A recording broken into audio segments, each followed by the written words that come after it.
ઘાતના આધારે બહુપદીના પ્રકાર.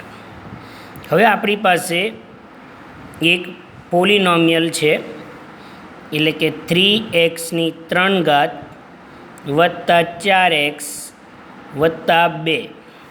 હવે આપણી પાસે ત્રિપદી અહીંયા આપેલી છે. તો પ્રથમ પદ જુઓ, એમાં ચલ x સહગુણક 3 અને ઘાત 3 છે. હવે બીજું પદ જુઓ, બીજા પદનો ઘાત 1 છે, પ્રથમ પદનો ઘાત 3 છે, અને ત્રીજું પદ જે છે અચળ પદ, અચળ પદમાં કોઈ પણ ચલ નથી, માટે તેની ઘાત આપણે હંમેશા કેટલી લઈશું?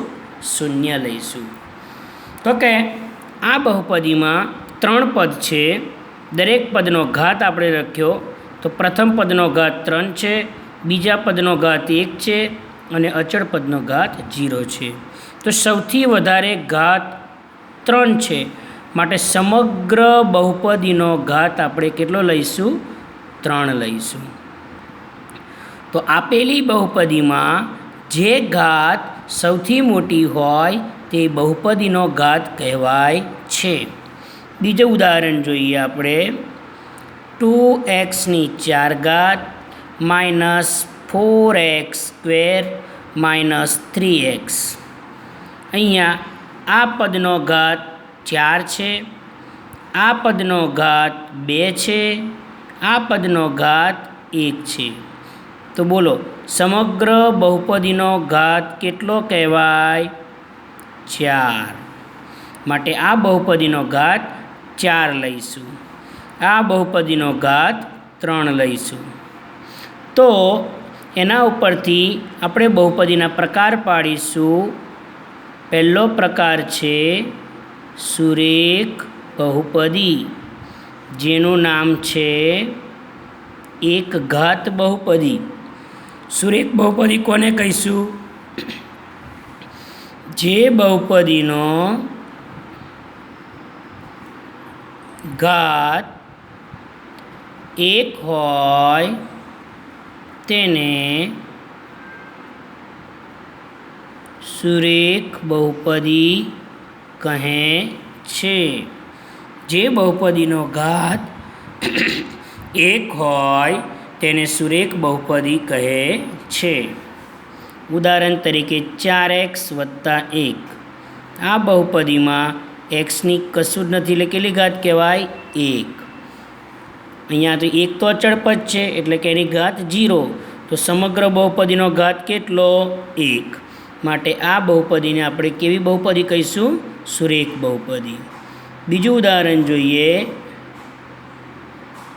2x minus 3. અહીંયા 2x પદ જે છે એનો ઘાત 1 છે, અને અચળ પદ 3 છે. માટે આ બહુપદીનો ઘાત 1 હોવાથી આ બહુપદીને પણ આપણે સુરેખ બહુપદી કહીશું. તો સુરેખ બહુપદીનું પ્રમાણિત સ્વરૂપ શું થશે? ax પ્લસ બી.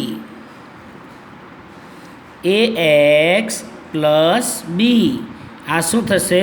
સુરેખ બહુપદીનું પ્રમાણિત સ્વરૂપ કહેવાય. હવે આપણે બીજો પ્રકાર જોઈએ. દ્વિઘાત બહુપદી. જે બહુપદીનો 2 ઘાત હોય તેને દ્વિઘાત બહુપદી કહે છે. ફરીથી સાંભળજો. જે બહુપદીનો 2 ઘાત હોય તેને દ્વિઘાત બહુપદી કહે છે. 2x² plus 4x plus 5. અહીંયા અનુઘાત 2 છે, બીજા પદની ઘાત 1 છે, અને આ પદની ઘાત 0 છે. તો સમગ્ર બહુપદીનો ઘાત કેટલો છે? 2. માટે આ બહુપદીને કેવી બહુપદી કહીશું? દ્વિઘાત. બીજું એક ઉદાહરણ જોઈએ. 9x² minus 4x minus 5. આ બહુપદીમાં પણ સૌથી મોટી ઘાત કેટલી છે? 2. માટે આ બહુપદીને આપણે કેવી બહુપદી કહીશું? દ્વિઘાત બહુપદી. અને ત્રીજો પ્રકાર છે ત્રિઘાત બહુપદી. ત્રિઘાત બહુપદી કોને કહેવાય? જે બહુપદીની 3 ઘાત આવેલી હોય તેને ત્રિઘાત બહુપદી કહેવામાં આવે છે. તો હવે આપણે બહુપદીના ઘાતના આધારે પ્રકાર શીખી ગયા છે. સુરેખ બહુપદી, દ્વિઘાત બહુપદી અને ત્રિઘાત બહુપદી. તો હવે પછીના વિડીયોમાં આપણે જોઈશું કે બહુપદીના શૂન્ય કોને કહેવામાં આવે છે.